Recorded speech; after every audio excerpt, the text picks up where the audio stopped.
Breaking news చూస్తున్నాం. Hyderabad cricket association హెచ్సిఏలో అవకతవకలకు పాల్పడిన నిందితుల కస్టడీ నేటితో ముగియనుంది. హెచ్సిఏ అధ్యక్షుడు జగన్మోహన్ రావు సహా మరో నలుగురిని ఇప్పటికే 5 రోజుల పాటు సిఐడి అధికారులు విచారించారు. 6 రోజుల కస్టడీలో నిందితుల నుంచి కీలక సమాచారం సిఐడి సేకరించారు. హెచ్సిఏ కార్యాలయంతో పాటుగా నిందితుల ఇళ్లలో సోదాలు, పలు కీలక డాక్యుమెంట్లు స్వాధీనం చేసుకున్నారు.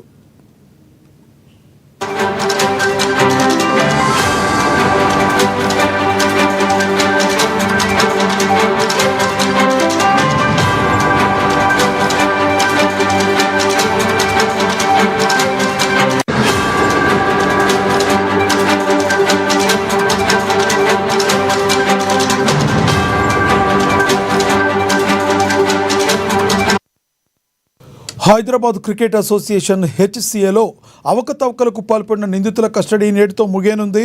హెచ్సిఏ అధ్యక్షుడు జగన్మోహన్ రావు సహా మరో నలుగురిని ఇప్పటికే 5 రోజుల పాటు సిఐడి అధికారులు విచారించారు. 6 రోజుల కస్టడీలో నిందితుల నుంచి కీలక సమాచారం సిఐడి సేకరించింది. హెచ్సిఏ కార్యాలయంతో పాటుగా నిందితుల ఇళ్లలో సోదాలు, పలు కీలక డాక్యుమెంట్లు స్వాధీనం చేసుకున్నారు.